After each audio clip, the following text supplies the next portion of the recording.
So we have people trying to extend slavery towards the south. And now it's pretty obvious that all the lands that Mexico has might become slave territories. So this becomes a big debate now, slavery. So the whole point of this is that we've been trying to avoid the debate of slavery, and now, as we're going towards the west, this is obviously going to become at the forefront of these newly acquired lands going to become slave states or non-slave states, free. The first part of Mexico to be settled by a significant number of Anglo-Americans is Texas. So Moses Austin uh, first got to deal with the Spanish Empire back before 1821, before Mexico independence. So Moses Austin got a deal, and this is a planter from Missouri, a cotton planter, and he sees he becomes like a land speculator. He sees this new Spanish Empire that's trying to create a buffer, right?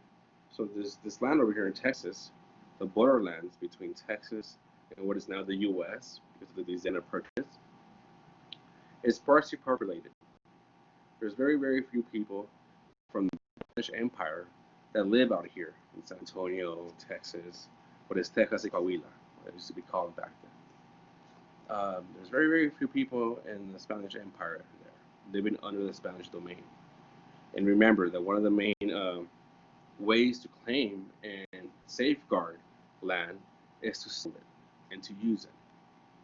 So the Spanish Empire had the idea of inviting immigrants from the U.S., from this new emerging nation state, the U.S., to populate Texas and to become Spanish subjects and to oath loyalty to the Spanish crown, and just create like a buffer zone so that when U.S. encroaches towards the west, there are many people there living under Spanish Empire.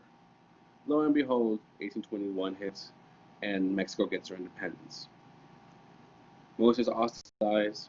His son, Stephen F. Austin, picks up right where his dad left off. He's able to negotiate now with Mexican officials the same terms that his dad had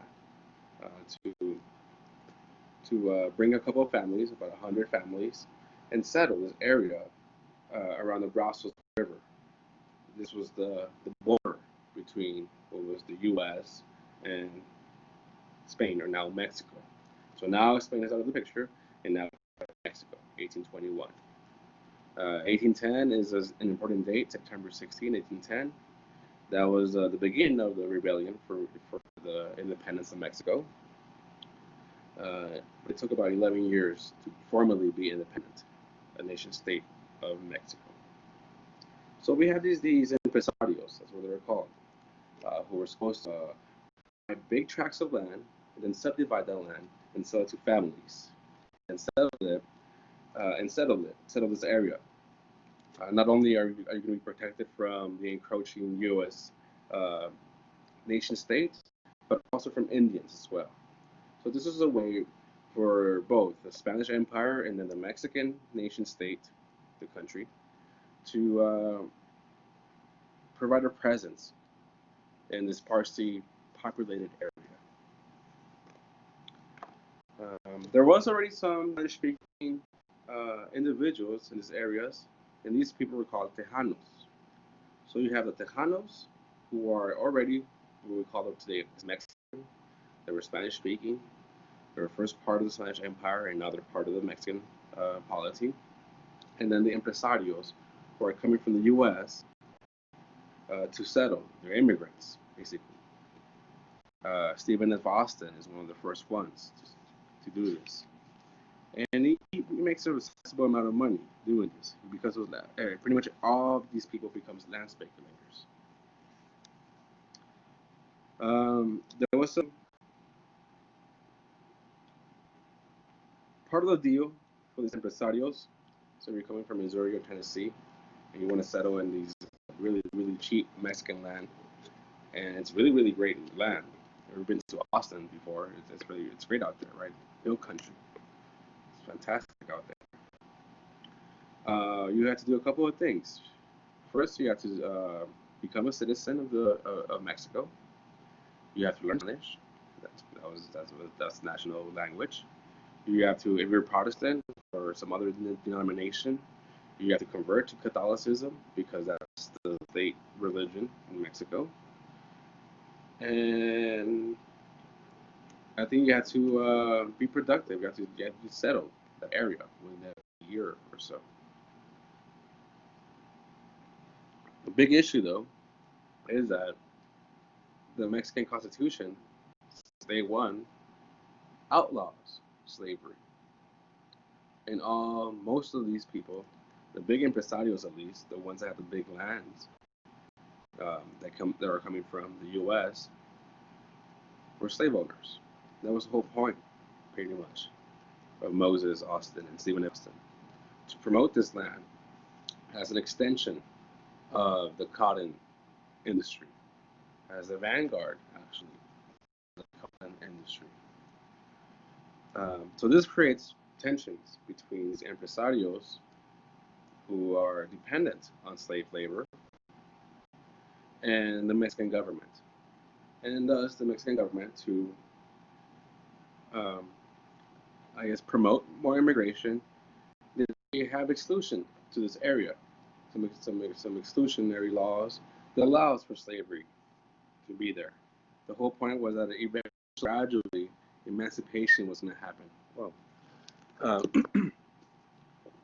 this created tensions. So I think one of the laws for this particular empresario land in Texas, what is today Texas, was that within 10 or 20 years, I think when slaves become 21, they're supposed to be free. So this happened around 1830s. And this is the initiation of the Texas Revolt.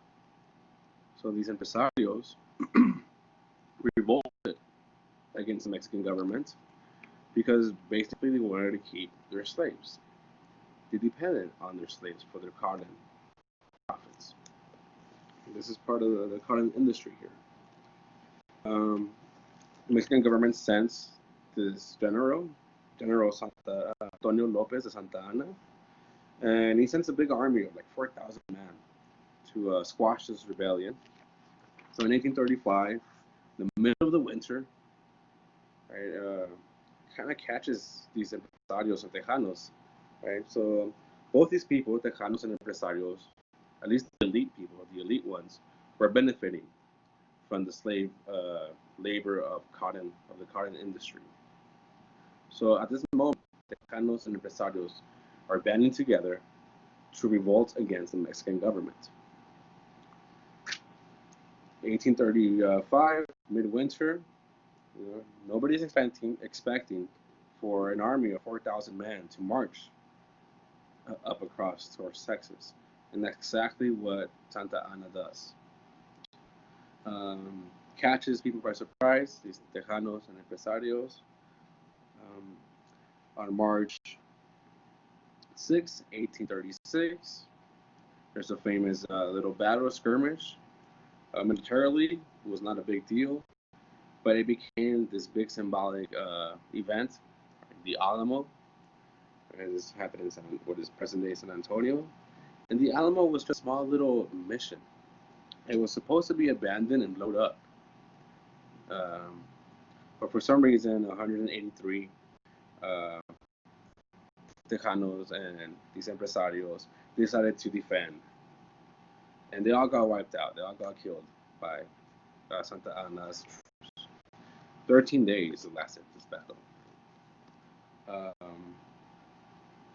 So they had to retreat. These Tejanos, they retreated towards back towards the east. And this famous battle, the next battle, around the San Jacinto River, the Battle of San Jacinto, the tide turned around completely.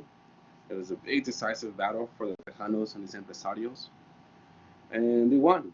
Santa Anna was captured. And pretty much pleading for his life, he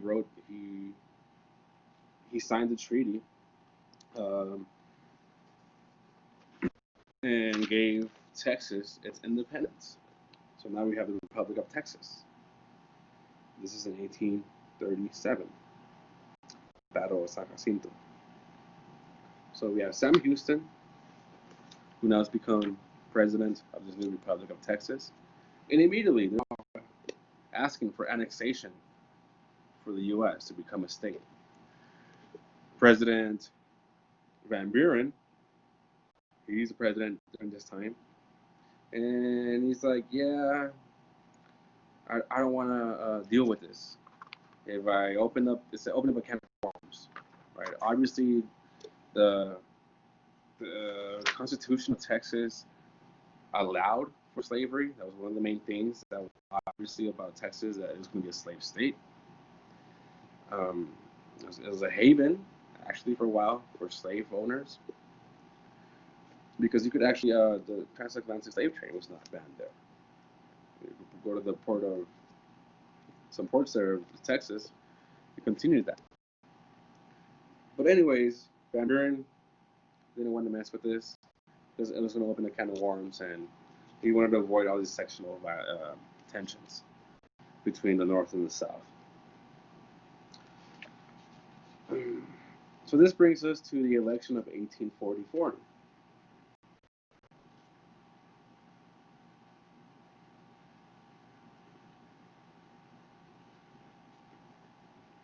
So the election of 1844, the annexation of Texas, is a big deal. It's a big debate thing. Now John Tyler is president in 1844. He's also just putting it in the back burner, not even want to touch this deal. For about 10 years, Texas is independent. Although they're claiming they want to be annexed, right? That's the whole point, basically, for this independence.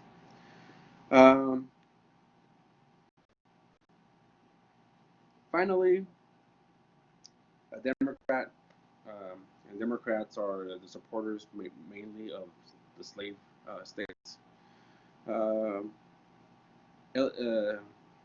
They pick this guy, James K. Polk. He's a former governor of Tennessee, also a slave owner. And he's all about it. He's all annexing Texas since day one. He's not shying away from that. And he gets elected president of the U.S. So in 1845, March 1845, as soon as he becomes president, Congress declared Texas as part now of the U.S. Right? So it takes James K. Polk, this expansionist, this ardent expansionist, this guy that totally believes in manifest destiny, the superiority of white people, to annex Texas. So now Texas is not part of Mexico. And keep in mind, Mexico is trying to fight still, and Mexico's claiming that Texas was never independent, because at this point, when Santa Anna signed a treaty with Sam Houston to give up Texas independence, Santa Anna was a rogue general. He was not officially in command of anything. He was fired from the post. But Sam Houston didn't care, right? The U.S. president, James K. Polk, didn't care about that. But now Texas is a new state, and it's a slave state. So this comes in 1845, right? And this just opens up, again, a can of worms. It's big about the balance between slave states and free states. That was the whole reason of the Missouri Compromise.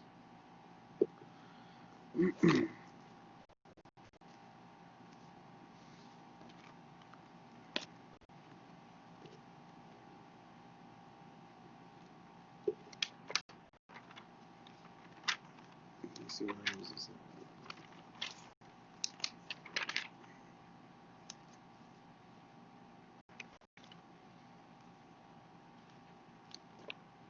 So let's talk about.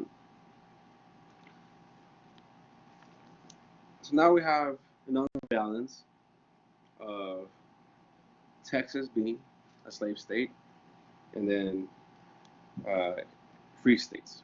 The Missouri Compromise was to keep that balance, equal number of free and slave states, to maintain the balance in Congress. Now that Texas is annexed in 1845, that balance is tipped over towards the slave-owning states.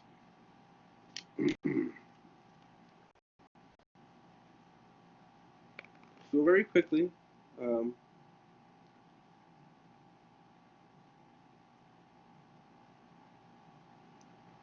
after Texas,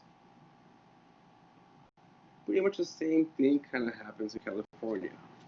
Not empresarios, but you have these Californios, which is the Spanish-speaking people there that already own the land, and these new American merchants that are actually coming from ship. Um, and they declare also their independence against Mexico. So Mexico, to give you a little bit of Mexican history here, just got their independence in 1821. For the next about 50, maybe 100 years, it's in chaos. There is no stability there. We have a dictator for a while, then we have an emperor, then we have the French trying to come in and invade. That's why we have Cinco de Mayo that just happened recently. There's a lot of chaos in Mexico. So there's no stability. And over here in the north of Mexico, which is Texas, Arizona, New Mexico, California, it's really hard to send troops out there because Mexico itself is being under attack all the time, whether internally or externally, whether it's from internal forces or other European countries. So Mexico has no money, no real regular army at that, a standing army, to be sending to squash these rebellions. Um, the Texas rebellion kind of just, they lost one of their best generals, kind of, Santa Anna. He goes to exile, as a matter of fact, after this. And these Californios and these American people that are settled in California, they're inspired, and they do the same thing. And they created their own republic, the Republic of the Bear Flag, the Bear Flag Republic. That's why in California, the state of California has that bear. It's a weird little symbol, but that's their symbol. And this was coordinated by the Californios, the elite Spanish-speaking people there that owned the land, and then American merchants and American Marines, actually, Navy helped out there to fight for California's independence. So now we have Texas and California, right, own independent countries. Obviously, they're claiming that's the whole point. California was the main prize everybody wants. We have Texas. We have all this land in the middle that's just there, right, up for grabs. But Mexico's still holding on to it. So all this land is what it is present day New Mexico, or the rest of Texas, West Texas, New Mexico, um, parts of Colorado, Utah, Arizona, and then California. So Polk, right? This guy's just itching to get that land, but he doesn't want to just want to get it outright. He tries to negotiate, buy it off of Mexico. And Mexico's like, no, screw you, man. Like, we want to get this land back. We're gonna get California back and Texas back somehow. Okay, guy. So he's like, damn. Well, how do we get the land that we need to fulfill our manifest destiny? So Polk sends one of his other generals, Zachary Taylor. He sends Zach Taylor down in between these two rivers, the Rio Grande and the Brazos River. So remember, the Brazos has historically been the border between the U.S. and Spain, and then the U.S. and Mexico. But it was always U.S. contested. That it was the Rio Grande, which is about 200 something, almost 400 miles more south, right here, right, in El Paso. That's the Rio Grande. The Brazos is over there by San Antonio and Austin. That was the historical border. But the U.S., especially Polk, was like, no. The border was never really settled. This transcontinental treaty of 1830 something or 1818, something like that, that was never really settled, for sure. because there was no terrain maps back then.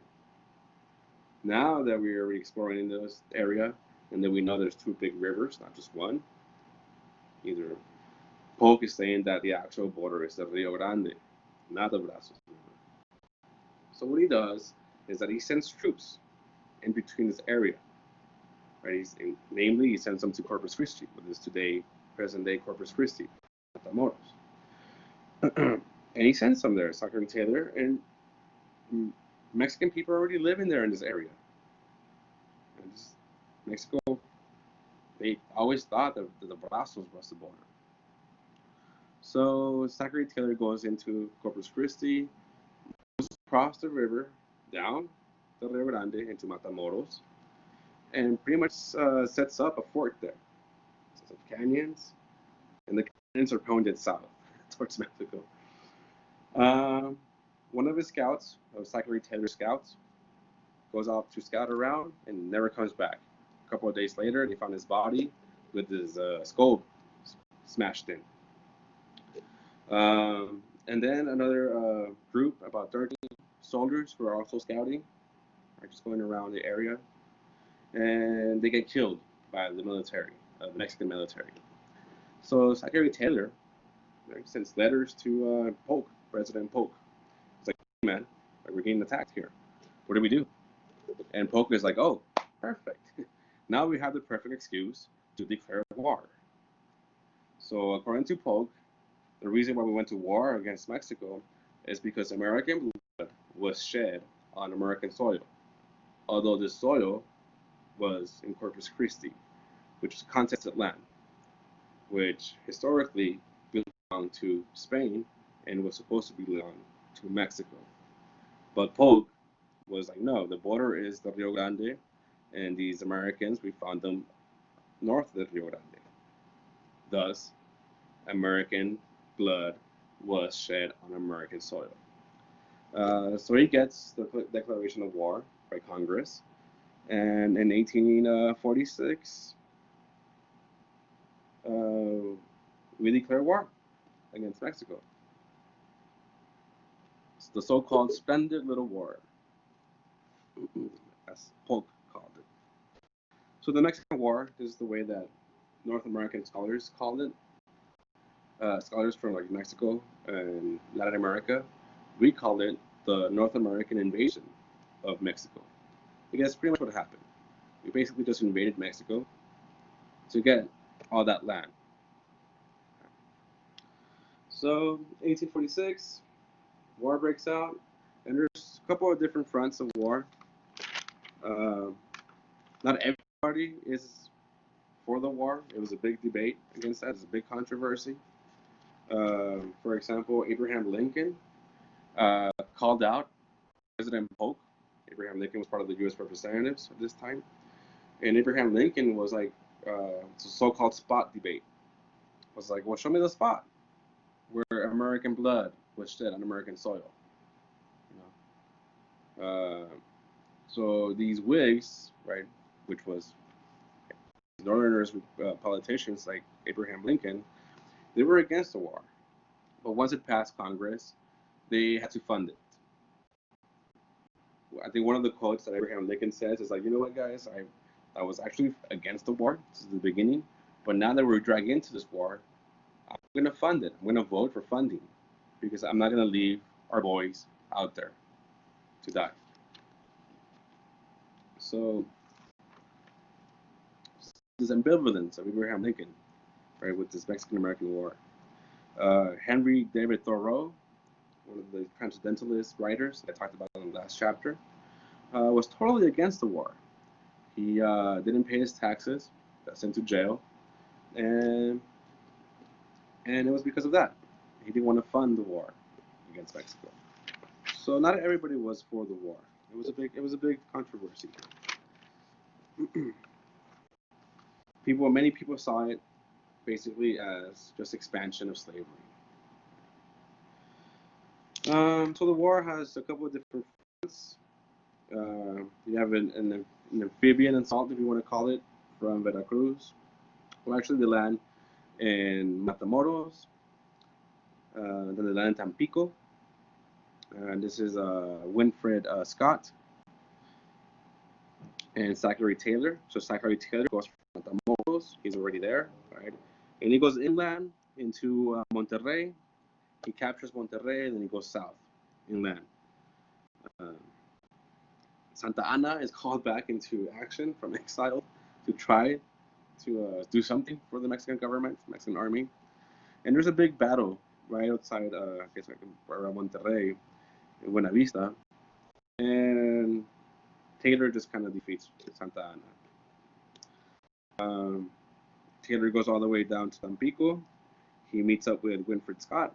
They go to Veracruz.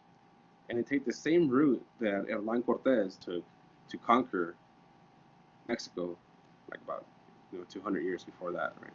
Before this, 300 years before this. Mexico City. But first they get to Puebla. They conquer Puebla. And they get to Mexico City. And there's this big fight in Chapultepec Castle. This was the military barracks, the military training grounds. The Niño Héroes, these kid heroes.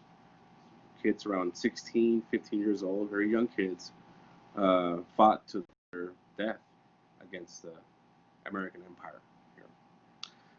So they take over Mexico City, right? Winfred Scott. And that's like one front of the war. And there's another front in the north. So here we have General Kearney, Colonel Kearney, and Donovan. Heard of that name before. So Kearney goes across from Leavenworth, Fort Leavenworth, Missouri. He uses Santa Fe Trail, goes to Santa Fe. That was part of of Mexico. Conquers that without any bloodshed. Nobody there to defend Santa Fe. Claims it for the U.S. Goes down south to Albuquerque. And then they go down to El Paso. They take over El Paso. And then they, instead of going south, or they go a little bit south towards Chihuahua,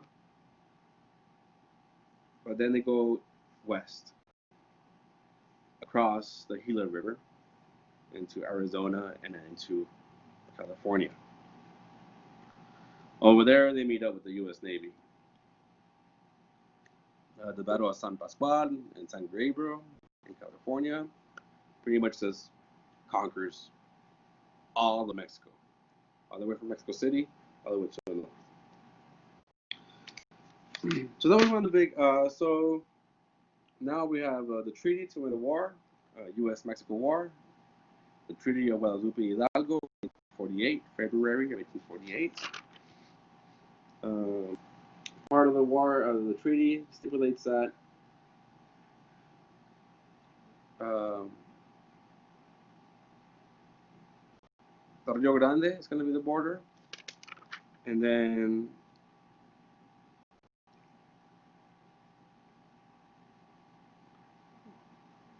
where Mesilla is at today, and then Tucson, that was going to be the border around kind of like little strips like that. That was the border in 1848. Right, so Tucson was actually part of Mexico. Mesilla was present-day Mesilla, New Mexico, right here, right across from us, was Mexico still. So anything north of that was the U.S. now. That was part of the treaty. People living in what was back Mexican land, this is the concession. I guess I'll write this down.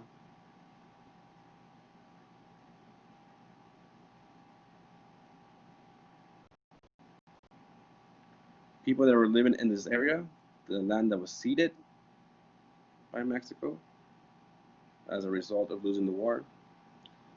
They lost about 40% of their land. Could have had a choice, either to remain there where they're at and become U.S. citizens, or move south of the border and maintain their Mexican nationality. It's a really, really good book. Well, first of all, there's a really, really good book about the U.S.-Mexico War. It's upside down.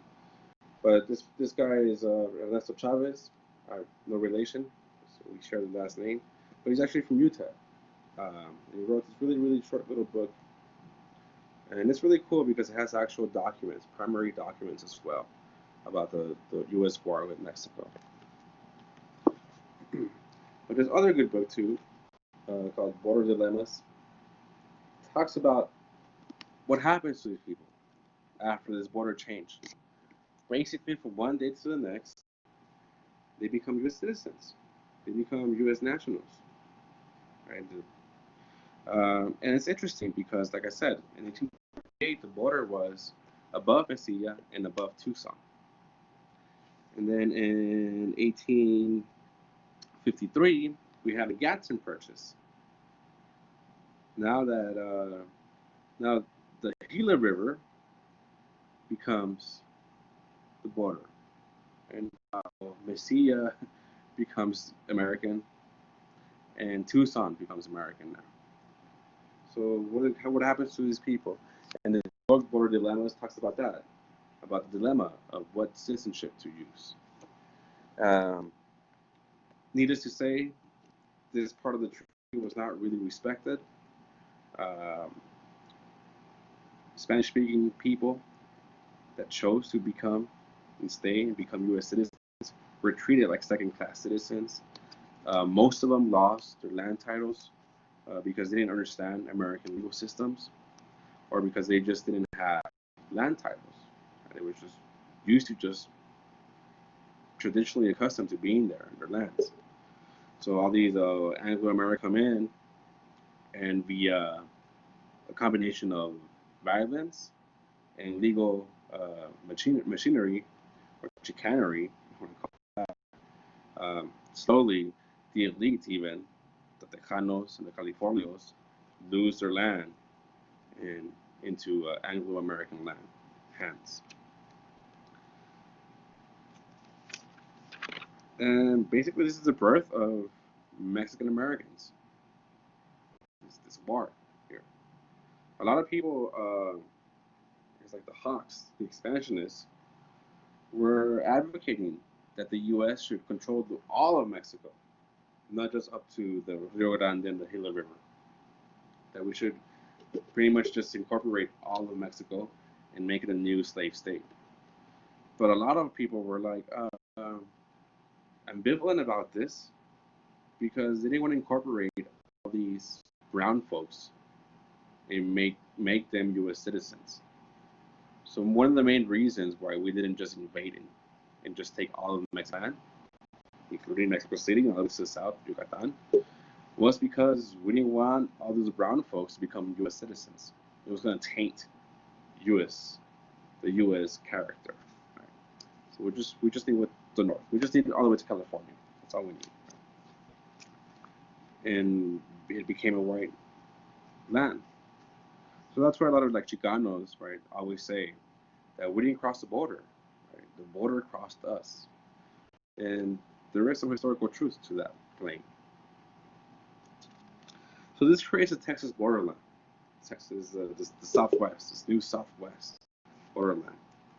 This area of constant mixing, constant conflict, that is still around us today. So it's a really good book.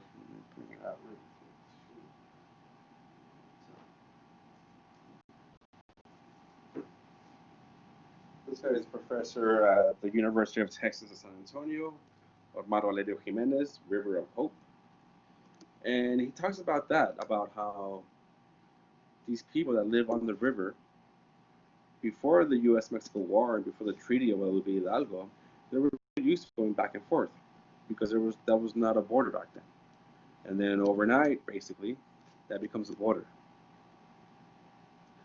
And what this book calls about, the River of Hope, is that now these people could manipulate this ambiguity, this borderland. So, for example, when the Civil War hits, a lot of these Tejanos would claim, no, I'm a Mexican. So they would not fight for the Confederacy, right? So you could claim either or, right? It was this ambiguous identity that was created in this borderland area during this time period. Remember, back then there was not a border patrol, so the river was pretty porous. and we go back and forth. So these ambiguous identities is a characteristics of borderlands. All right, so 1848, Treaty of Hidalgo. 1856, we have the Gadsden Purchase, and then in 1849, in between that, we have the Gold Rush. Right, right. Not a coincidence at all that 1 year after that California becomes part of the U.S., gold is discovered in Sutter's Mill, earlier by Sacramento, California. And so not only does the U.S. reap the benefit of all this new land, acquired land, I don't know how many millions of acres it is, they also they reap the benefits of all this gold that's discovered on this land. And I mean, people knew there was gold for this, but the big mother lode, right, the big discovery was Sutter's Mill, which happened in January 1848, a month before the signing of the Treaty of Lubila. Right, so, and this is exactly what Mexico needed: it's money. Right? But now all that gold goes to the U.S. And this saved the U.S. The U.S. was going through some heavy to a panic right now. So this gold rush, right, this discovery of gold in Sutter's Mill, really helped out the U.S. become what it is today. So not only do we have all this money coming in from slave labor, now we have all this money coming in from gold species. And then this totally gold rush, right? Thousands, tens of thousands of people just moved out west, right? Tried to hit it big with this gold rush. So, for example, San Francisco in 1848, right at the wake of this discovery, only had a little town, a small little town of 1,000 people. 10 years later, it had 30,000 people there. It was the most racially and ethnically diverse people. People from all over the world came there. Scandinavians, people from Chile, right? Chinese, right? The coolies, the so-called coolies, right? Who were working the mines and stuff. And this created a lot of racial tension. There was these committees of security that would be set up, basically just to hunt down Chinese miners and Mexican miners and drive them out of the land there to maintain white supremacy there.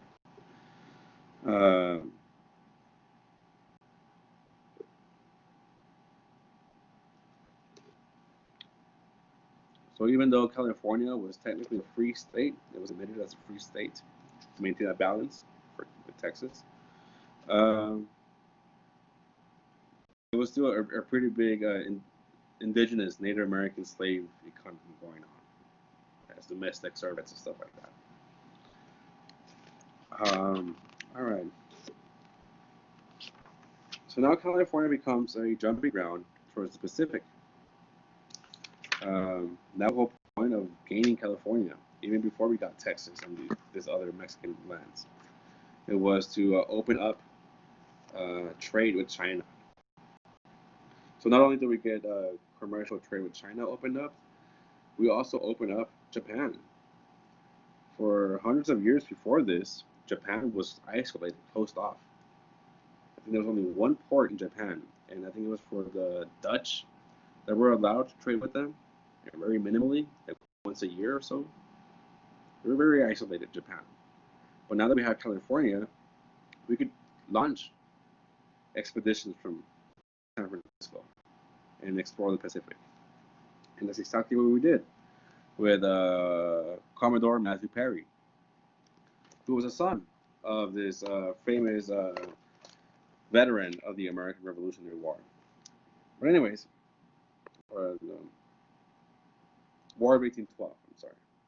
Oliver Perry, superhero from back then. Anyways, Matthew Perry, this Commodore, this sailor, goes into Tokyo and basically just forces Japan to open up their borders. Although Japan is a relatively strong little empire there, the Shogunate Empire is the one there. Tokunaga Empire, Shogunate. Um, Matthew Perry and the U.S. Navy have better cannons, have better technology when it comes to weaponry, and the Japanese are pretty in shock and awed about this, and they're kind of pretty much just forced to open up trade with the U.S. And the Japanese are kind of smart about this. They're like, no, what, lad, let's open up trade here because we want to get those weapons and that technology. And this really helps out both, not just the U.S., but also Japanese, to become a really, really strong empire uh, by the turn of the century. By World War One, World War Two, Japan is a fucking big empire, namely because it has really good weapons. And it's all because of this right here. Right? This meeting with Matthew Perry, it's Commodore Matthew Perry, and these American warships. The Japanese were like, whoa, we want that. Let's get that. So that's like the westward expansion, the whole story of westward expansion. Pretty violent. It's manifest destiny. All right, so we're moving westward, and now the big question is, what about slavery? Does slavery also expand westward, or do we expand, or do we stop it? So there's a couple of issues that happen. One of the first issues that puts this debate right in the forefront of national politics is the so-called Wilmot Proviso. We have David Wilmot. He's a representative from Pennsylvania. He's a Whig. And he proposes in 1846 a resolution that prohibits slavery from all the territory of the Mexican cession, of the lands that we acquired from Mexico. This created a fucking uproar in Congress. Just now, instead of having political parties being split between the Whigs and the Democrats, now we have sectional tensions, which means that people are not split between parties now. There's going to be split between politics. So now we have different factions within these political parties. So there's a southern faction of the Whigs and there's a northern faction of the Whigs. The Northerners want to prohibit slavery. The Southerners want to continue slavery. The same thing with the Democrats. There's a northern faction and a southern faction. And this faction, this split here, this sectional split with the Democrats is more pronounced. Super, super pronounced. Eventually, the Democrat Party kind of dissolves. So, the opponents of slavery expansion create a whole new party called the Free Soil Party. John Quincy Adams is a big supporter of this. His son, Charles Francis Adams, as well. And it's about the Northern Democrats, pretty much, and the Whigs. Right? So it's two different parties coming together, those two sections of those parties that are anti-slavery, to create the Free Soil Party.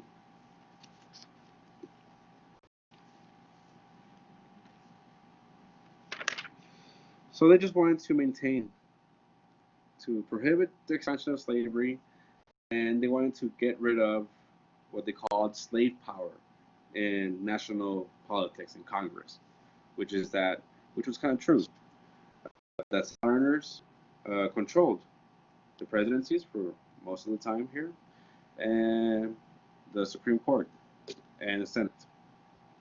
So a lot of Southern domination of national power. So this Free Soil Party was against that. So the Free Soil Platform of 1888 called both for the barring of slavery from Western territories and for the federal government to provide free homesteads to settlers in these new territories. So instead of expanding slavery and this black labor, we would expand the Jeffersonian idea of the yeoman, the individual white farmer, instead of these large plantations. that was the Free Soil Party, right? So free soil, in two senses of the word free. Free as in being free, right? No slavery, and free as in free land that the government should give to individual farmers. Right? This is the Jeffersonian idea of liberty. So we come to a compromise, right? There's a big debate, and this is the compromise of 1850. So what do we do with this Mexican cession, with this Mexican territory that we just acquired? So the compromise of 1850 is this. California is going to enter as a free state. Slavery is going to be outlawed there. Texas is going to be a slave state. However, to convince Southerners not to rebel more and to accept California as a free state, we're going to create a new fugitive slave law, a new Fugitive Slave Act. Remember, we already had a Fugitive Slave Act of 1818, which basically said that the states had power or were responsible for the enforcement returning runaway slaves. This new one of 1850, which was part of the Compromise of 1850, was that the federal government is responsible for this. The federal government now is going to overstep the responsibility of the states here and make sure that states are doing their part to return runaway slaves. And this is kind of weird, right? Because for the longest time, right, the Northerners are all about more federal power, and the Southerners are about state rights, about that power should be for the states. Here, kind of like that script kind of flips around, where the Southerners are promoting that the federal government intervenes more to protect slavery. This creates an uproar, this Fugitive Slave Act. We see this more in the literary side of things, with the creation of Harriet Beecher Stowe's Uncle Tom's Cabin. Uncle Tom's Cabin was written directly as a response to this Fugitive Slave Act. Another story you might have read, and this is more contemporary, is by Toni Morrison, a novel called Beloved. And it's about this woman called Margaret Garner, and it's an actual woman here, who was a runaway slave from Kentucky, and she was about caught. And instead of returning back as a slave, she had her kids with her, babies. She killed her babies because she knew she'd rather have them dead than have those babies grow up in slavery. Right? And this is what the whole story of Beloved is about. Like, is this an act of love, or what is it? Right? Do you love your kids that much that you know, right, that they're better off dead than living a whole lifetime of slavery? So the Fugitive Slave Act, right? Big issue, right? So we have the Wilmot Proviso, we have the Compromise of 1850, and then we have the Fugitive Slave Act that are just adding fuel to the fire of this debate of slavery. Another part of the Compromise of 1850 is that, okay, besides California and Texas being what they are, California a free state, Texas a slave state, any other new state that happens is going to be based upon popular sovereignty. Popular sovereignty just means that it's not going to be the federal government that decides whether slave is okay or not in these new territories, but the population themselves in these territories are going to decide whether they become slave or free states. So this brings us in to the Kansas-Nebraska Act. So we have the Kansas territory and we have the Nebraska territory. We have this guy, Henry Clay, heard about this guy before, and he had this idea transcontinental railroad. And he thought that Kansas and Nebraska, those two territories, would be perfect to put a railroad line go across all the way to California. However, in order to do this, in order to secure money from the federal government, it would be easier if these territories were states. So here I need to explain something to you first. There's a difference between a federal territory and a state. A territory is administered by the federal government. It falls under the jurisdiction of the federal government. A state creates its own constitution, has its own little powers. Although it's under the federal government, it has more powers, independent powers, whereas the federal territory doesn't. Think about Puerto Rico today. Puerto Rico, people are U.S. citizens, but they cannot really vote, right? They don't have a voice in Congress. They can vote for president, but they don't have a senator or representatives. So here, Henry Clay was like, in order to make this transcontinental railroad much easier across Kansas and Nebraska, they got to become states. But whether they become slave or free states, that's a fucking issue here now. What do we do?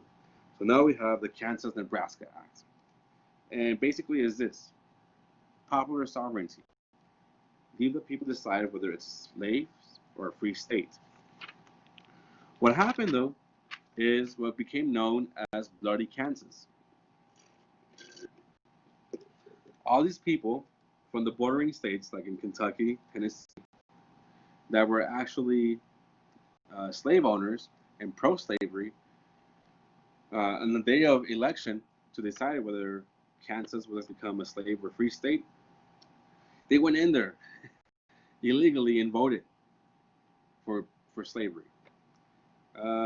In Kansas became a free state.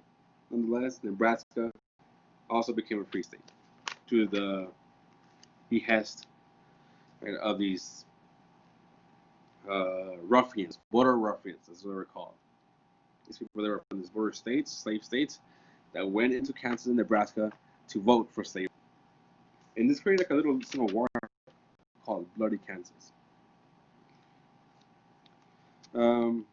Anyways, popular sovereignty became a thing, and just created more tension. Right now, the balance was towards the free states, and the Southerners were totally against this.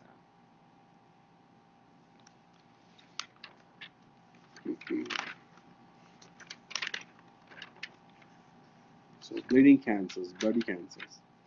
So we have a bunch of little political parties that pop up as a response to all these little political events that happen. We have the rise of the Know Nothings, the Know Nothing political party, and these people are just basically against immigrants, and they're nativist. Right? They're about Native Americans are the superior, immigrants are the worst. Right? So they're mostly Protestants. They're against Catholics. They're against Irish. They're anti-immigrants. So this is a Know Nothing party. Right? And they're called Know Nothing because when they ask them about the party, they tell you, no, I don't know nothing. What are you talking about? That was their party. About that all immigrants should be white and Protestant. So the rise of nativism in the political party here. We also have for the Free Soil Party. We talked about that already. And then we have the election of 1856. I'm sorry. Right in the middle of bleeding Kansas. We have this Democrat, James Buchanan. We have the Republican Party, who shows John Fremont, who's an explorer. And then we have this American Party of the Constitution, who has John Fillmore. Anyways, the Democrats win the presidency, right? Sanders are strong here again, and reinforces the idea of expansion and the idea of slavery, expanding the slavery. We're going to talk about the economy here also as well, what's going on here. I talked about the Transcontinental Railroad. By this time period, by 1856, by 1860, the northern economy is super integrated by itself now. Remember that Ohio back then and some other kind of like these border states like Ohio and Kentucky, Illinois, before 1856, 1850, they were still shipping a lot of their produce to the south. They were integrated to the southern economy. But by 1850, now we have a whole bunch of new railroad lines that has connected the north, which is like the east, Philadelphia, New York, Boston, the eastern seaboard, with the Midwest and these border states now. So now these states like Ohio, Illinois, Kentucky, now they're selling their stuff to the market in Boston, in New York, because it's much easier to send their stuff via train, much cheaper, towards those markets and get a better profit than sending them south via wagon, because the south doesn't have much trains lines. So the northern economy integrates itself tremendously because of rail lines, trains, railroads. So the railroad network in the north, right, from 5,000 miles in 1848 to 30,000 miles by 1860. Ohio, Illinois, this old Northwest, right, integrates that economy towards the east. So now the South is becoming more isolated and less industrialized. All right, so I have James Buchanan as president now, 1856. He's a Democrat, he's a Southerner, right, slave owner. And we have this other important political event called the Dred Scott decision. Dred Scott versus Sanford. So Dred Scott is a slave who goes around the north with this owner. He first goes to Illinois, which is a free state, lives there for a while with his owner, and then he goes to Massachusetts, and he lives there for like a year or two. And then he goes back down to, I think, Kentucky or Missouri. Yeah, Missouri. He's part of the Missouri's slave state.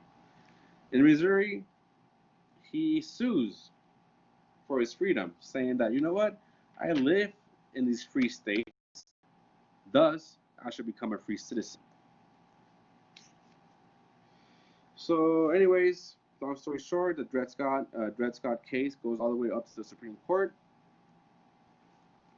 And the basic question is, could a black person be a citizen and thus sue in federal court for his freedom? And second, did living in a free state make this slave actually free? Did this living in Illinois and in Massachusetts make Dred Scott free? And the third and perhaps the most important question that this decision was supposed to handle was, does Congress possess the power to prohibit slavery in another territory? Now that he's back in Missouri, does the federal government, the Supreme Court, can they prohibit slavery there? Big important questions, right? These are the main questions concerning the slavery debate, besides the expansion of slavery westward. So we have court is divided 6-3. However, Robert Greer, this justice, who tips the balance against Dred Scott, saying that no, first of all, no, you're black, and thus you cannot become a citizen, and thus you cannot sue. So the Dred Scott decision, first of all, made it official, made it law, basically, that no black person could become citizen. It excludes black people, whether free or not, from citizenship. Chief Justice Roger Taney declared that only white persons could become citizens of the U.S., and thus only citizens could sue in federal court.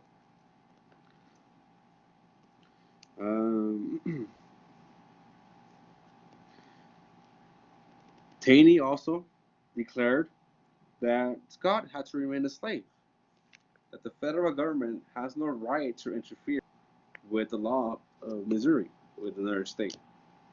Thus, he has to be maintained to be a slave.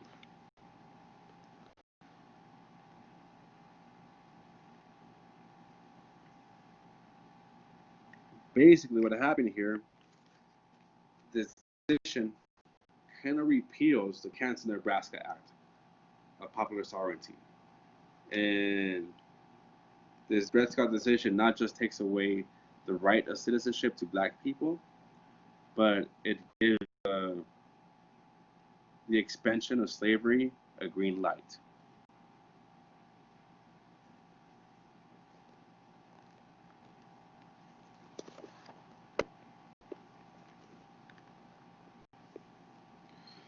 Um, so for Dred Scott personally, within 2 years of this decision, he dies. A couple of years. Um, he's actually freed because he's sold to another master, and this new master frees him, and then soon after he dies. So for him personally, this was not a big deal. But for the rest of black people, this was a tremendous regression of what they fought for.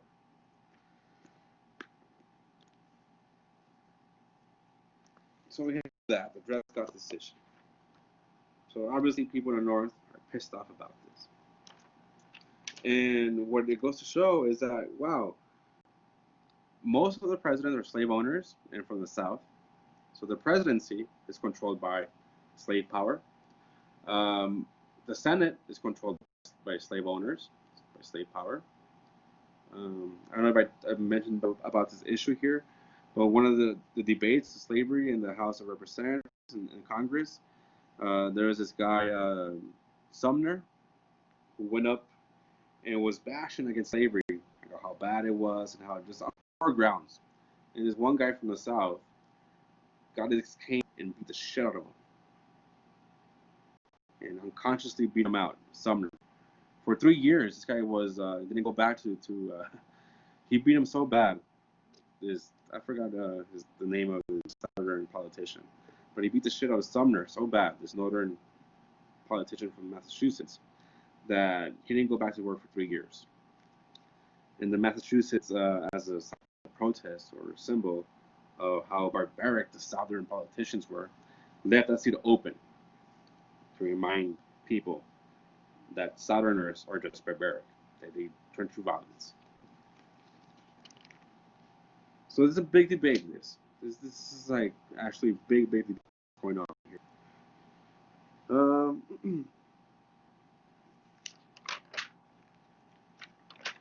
So popular sovereignty is not working. Right? The Wilmot Proviso doesn't work.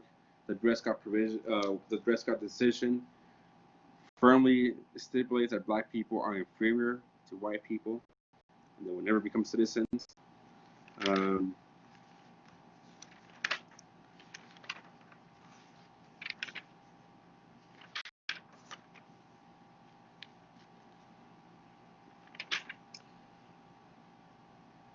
And then another big political event is the so-called the Abraham Lincoln and Stephen Douglas debates.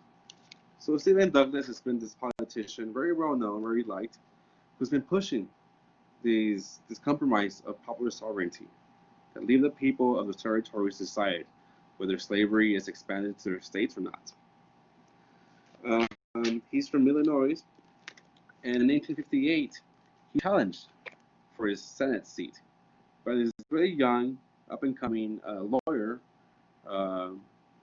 who works for like the trains for the railroads, the Illinois Central, as a lawyer, to get more land for the railroads, named Abraham Lincoln.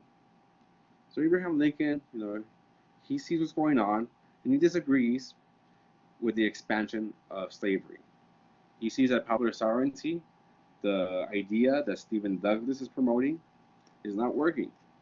The Dred Scott decision showed that. So Abraham Lincoln decided to go back into politics. So in 1858, the Senate seat of Illinois is open. It's up for election. Stephen Douglas is campaigning for re-election, and then comes in Abraham Lincoln. And there's a whole series of debates between these two men that are really well publicized, that kind of eliminate the rise of Abraham Lincoln into the national spotlight as this proponent of anti-slavery, as this proponent of human rights, of what he is now, right? Of what you know Abraham Lincoln for now. So the Lincoln debates are really, really interesting. What's interesting about Lincoln is that he was a very smart politician. Like, he would basically tell you what you wanted to hear. So when he would be in the North, he would be all abolitionists. Let's get rid of slavery, yes. But then when we would go in the South to campaign, Abraham Lincoln would be more cautious, be more practical.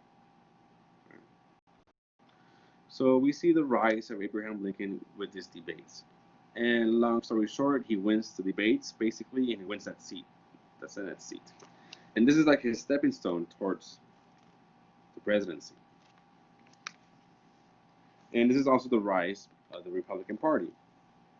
Right, so Stephen Douglas is a Democrat, and Lincoln was a Whig, and then he becomes a Republican Party.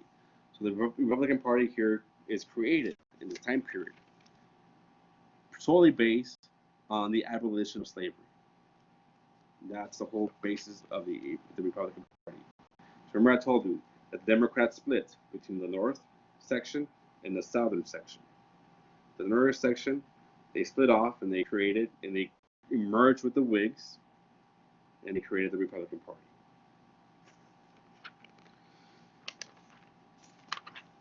At the same time that this debate was going on with Lincoln, we have this other important event that happens, and this is the raids at Harper's Ferry. John Brown. John Brown is this crazy white dude that is a hardcore abolitionist. John Brown wants to end slavery immediately, now, by all means necessary.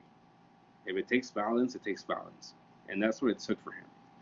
So in October 16, 1859, John Brown, and John Brown is a veteran of the Bleeding Kansas event. He actually killed people back then that were pro-slavery. The famous Creek Powhatan Creek massacre. He went into his community that was pro-slavery and killed about 20 people. And he said that it was the work of God. Slavery is just an affront to God. And he's a believer of the Old Testament, where God is like very vengeful and very violent. Right? So he's about using violence to end slavery. So anyways, from Kansas, he moves on to West Virginia. And in West Virginia, on October 16, 1859, John Brown with 20 other men, 5 of them black persons, they go to this arsenal in Harpers Ferry, West Virginia. And the whole idea, the whole plot here was to take the arsenal, take all the weapons there, and the surrounding slaves are going to notice this rebellion and join in, and then go and march from West Virginia towards Washington, D.C., and take over the capital and force the abolition of slavery and kill as many slave owners as possible. However, that didn't happen. Nobody followed him. It was just his 21 men that went into the arsenal for a couple of days. Colonel Robert E. Lee was sent in there to crush this rebellion, and he sure did. Everyone was killed except for 5 people, and 2 people fled and were able to escape. 2 of John Brown's sons were killed. John Brown himself was stabbed, almost died there, but he survived. Anyways, the surviving members of this rebellion were hanged. And John Brown, when he was hanged, he became a martyr for the abolitionist movement. Right? He became a symbol of what you need to do to get rid of slavery, which was, it was obvious that slavery was not going to get rid of, that the Southerners were going to stick to their guns and keep slavery as far as they can, and then the only way they're going to get slavery away was war, basically. So right before he was hanged, John Brown wrote a letter, and this is what he said. I, John Brown, am quite certain that the crimes of this guilty land will never be purged away but with blood, and the crimes being slavery. The only way to get rid of slavery is going to be with blood. And those were some very prophetic words. That was very true. So this scared the shit out of Southerners, right? So before this, we had a couple of slave rebellions here and there. We got Gabriel's Rebellion, Denmark Vesey's Rebellion. But that was expected, right? Slaves themselves rebelling. But John Brown was a white dude, right? And used violence. Actually, did kill some white people here and some slave owners on his way over there. And it showed, just like the extremes that white abolitionists will go to get rid of slavery. So Southerners are freaked out after Harper's, after John Brown's raid at Harper's Ferry. So this, we see the rise of Southern nationalism.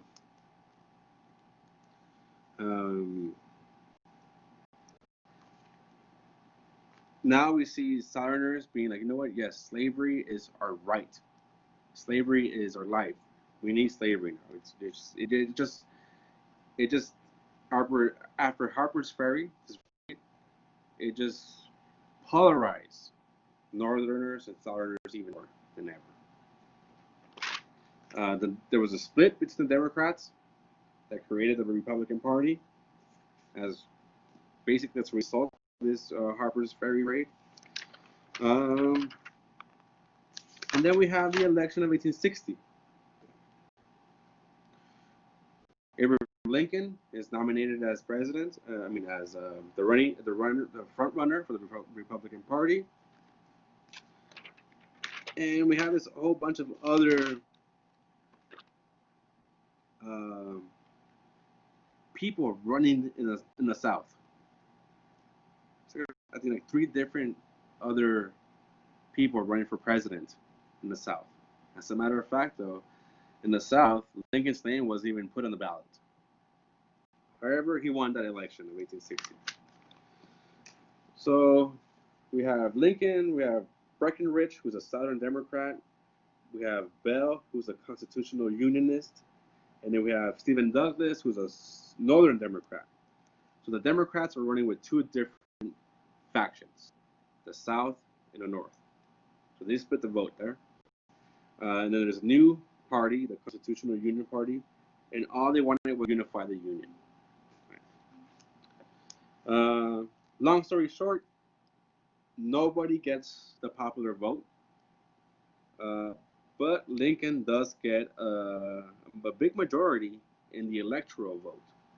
So Abraham Lincoln, under the Republican Party, under the platform of stopping the expansion of slavery, he gets 180 electoral votes, which is 59%, a clear majority.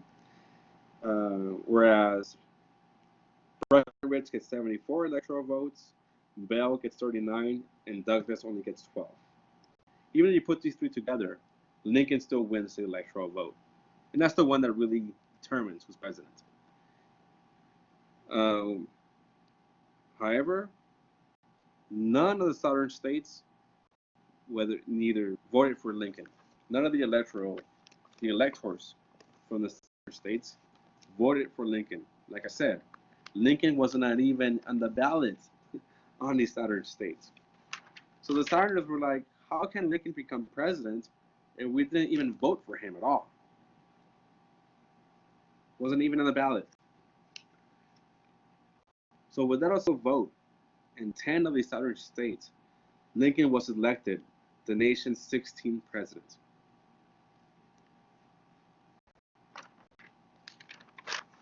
Even before he came into office in March of 1861, South Carolina was the first state to secede, to get away from the Union, as a protest of this election here.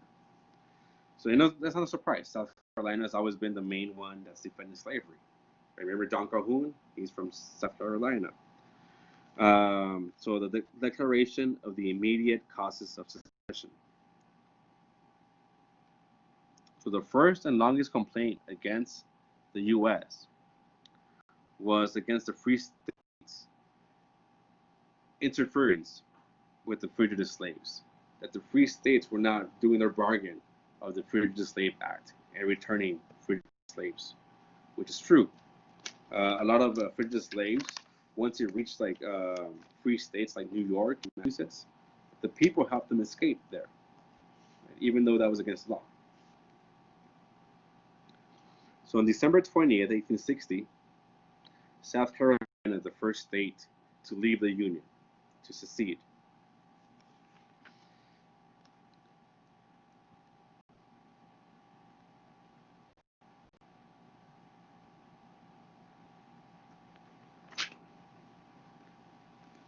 Soon, a whole bunch of other states followed suit.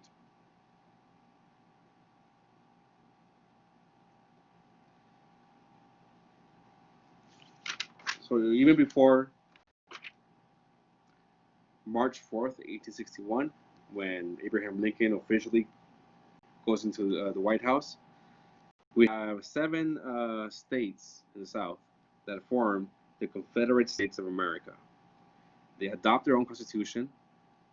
They choose Jefferson Davis from Mississippi as their president, Alexander Stephens of Georgia as their vice president, and they have their constitution that's almost the same thing as the U.S., except for slavery is one of the main pillars of the Confederate States of America.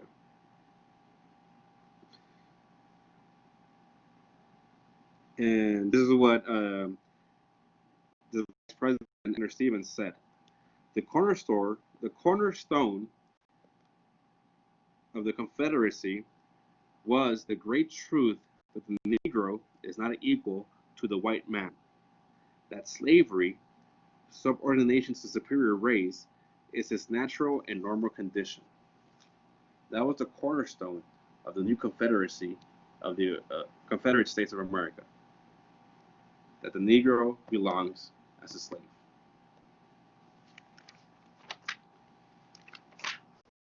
So for a while,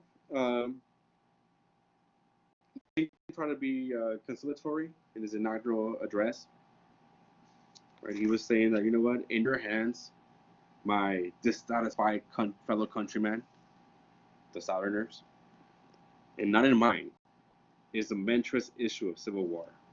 So he was saying, it's up to you guys if you want to go to war. You want to talk it out, please come back to the Union, but it's in the Southerners' hands. And it was the first one to shoot a shot. The first shot fired that rang the Civil War in was at Fort Sumter. It was a Confederacy. It was Jefferson Davis ordering Fort Sumter, which was a fort in South Carolina, to be taken over by the Confederate Army. Fort Sumter was a Union stronghold in the South. And on April 12, 1861, off the harbor of Charleston, South Carolina, the Confederate Army attacked and took over Fort Sumter. And this is the beginning of the Civil War.